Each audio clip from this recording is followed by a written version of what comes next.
அறிவால் அல்ல, இறை அருளால் இயேசுவை அறிந்து கொள்வோம். இன்றைய நற்செய்தியில் இயேசு தம் சீடர்களை பார்த்து ஒரு மிக முக்கியமான கேள்வியை எழுப்புகின்றார். அதாவது, மானிட மகனை மக்கள் யார் என்று சொல்கிறார்கள்? சீடர்கள் பல பதில்களை கூறுகிறார்கள்.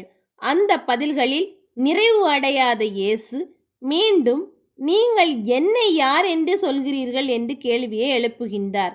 இந்த கேள்வி பேதுருவிடம் மட்டும் கேட்கப்பட்ட கேள்வி அல்ல. இன்று இயேசு நம்மை பார்த்தும் கேட்கிறார். நீ என்னை யார் என்று நினைக்கிறாய்? ஞாயிற்றுக்கிழமை ஆலயத்திற்கு வரும் ஒருவர், என் வேண்டுதல்களை நிறைவேற்றுபவர், துன்பத்தில் உதவுபவர், அல்லது பேதுருவைப் போல நீர் மெசியா, வாழும் இறைவனின் மகன் என்று முழு நம்பிக்கையோடு சொல்வோமா? இதில் எது நம்முடைய பதிலாக இருக்க முடியும் என்பதை சிந்திக்க அழைக்கப்படுகின்றோம். ஒரு மனிதரை பற்றி தெரிந்து கொள்ள வேண்டுமென்றால் அவருடைய பெயர், குடும்பம், கல்வி, வேலை, சாதனைகள் என்று பல விடயங்களை தெரிந்து கொள்ள முடியும். ஆனால் ஒருவரை பற்றி தெரிந்திருப்பது வேறு, அவரை உண்மையாக அறிந்திருப்பது வேறு. அதேபோல நாமும் இயேசுவை பற்றி நிறைய தெரிந்திருக்கலாம். ஆனால் இயேசுவின் குரலை கேட்கிறோமா, அவர் வழியில் நடக்கிறோமா என்பது அவரை பற்றிய அறிதலுக்கு இட்டு செல்லும். பேதுரு தனது அறிவாற்றலால் மட்டும் இயேசுவை அடையாளம் காணவில்லை.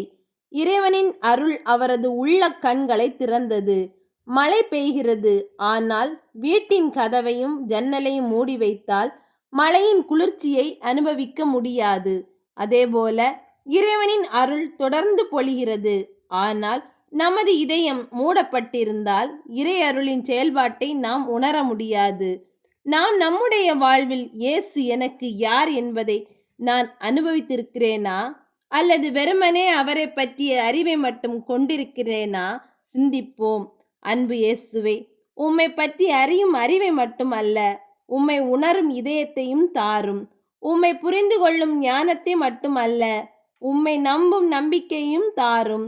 உம்மை பற்றி பேசும் வார்த்தைகளை மட்டும் அல்ல, உம்மை போல வாழும் அருளையும் தாரும். ஆமேன்.